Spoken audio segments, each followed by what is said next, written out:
Hello guys, welcome back to my channel It Data. So in my previous videos I discussed about the Azure Databricks, and this is a video continuation to the Azure Databricks introduction. So this will be the short and sweet video. I'll explain you about the real-time scenarios and its platform, so where we will be using. Okay, so without wasting time, let's jump into the topic. Let's discuss about the Databricks data science and engineering. So it's simply called a workspace. So we will perform our analytics services, and it is integrated with the one-time setup, one-click setup. It is very easy to set up, and then you can work with the workflows, workspace that enables collaboration between data engineers, data scientists, and machine learning engineers, like we have discussed into the previous videos. So this is one of the real life scenarios, one bigger picture, okay, where Databricks come into the picture. Who will be using? That means data science people related, data engineering related people, and maybe any other line of business, and any others who needed Azure Databricks. So Azure Databricks contains workspace, workflows, runtime, input output, serverless, and enterprise security.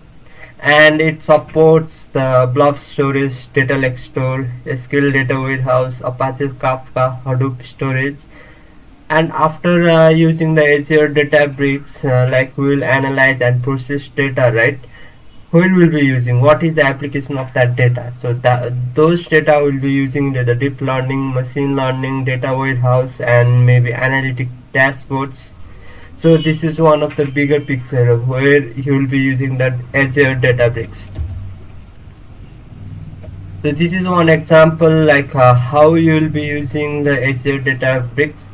So I'll show you, for example, you contains a gaming company, and you will have a huge amount of data. You can't store into your on premises, so you need some pipeline, right? We discussed about the Azure Data Factory. So we'll create a pipeline, and we'll store using the pipeline, we'll extract the data from your company, and then we'll store in batches into the Azure storage services, maybe blob storage, data lake storage, and then we'll be using the Azure Databricks for our analytics purpose. Okay, so this is a picture. So there will be the data coming from the business apps, custom apps, sensors, and devices, and then we'll be using the Azure Data Factory, and how we'll ingest the data using the Kafka, Event Hub, IoT Hub, and Azure Data Factory, and then using the in batches or maybe in real time we'll extract the data, and then we'll store into the different Azure storage services like data lake, Cosmos DB, SQL database, data warehouse, any kind of storage. Okay, and then after those data, Databricks will extract the data, we'll be using the data from there in our Databricks, and we'll perform and process, do some analytics and machine learning use machine learning algorithm. And after analyzing and processing the data, we need to store somewhere, right? It contains some worth and value. So those data will be stored into the Cosmos DB, SQL database, warehouse, or analysis service. And then see, that data contains some worth, some value. It contains some information, okay, some business insight, or maybe something, right? Some value, some important things. So those data will be using into the predictive apps, operational reports, and analytical dashboards.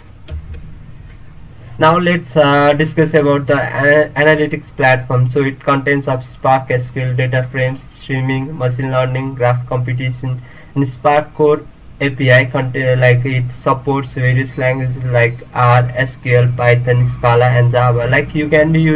You'll be using either SQL, Python, Scala, Java, or R to process and analyze the data. So it's contain various languages, right? It will support various languages, so it is a very easy to use also. So what is Spark SQL? It's basically a model working with structured data, and data frames is like a table. Okay, it's not exactly the table, but it's like a table into our relational database.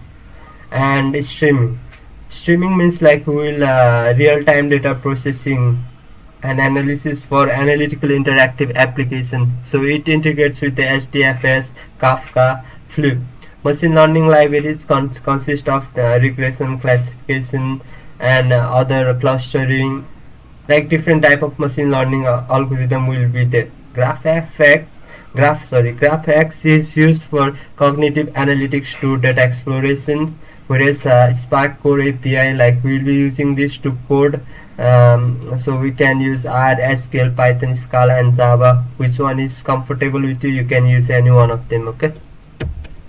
So that's all about the, this is the short video about the introduction. So I think we are done with the introduction of the Azure Databricks. So in the next video I'll try to discuss about the how to create and configure an Azure Databricks workspace, and simultaneously I'll discuss all the below point also. That's all for guys today. Thank you for watching. Keep in touch if you want to learn more about the Azure Databricks.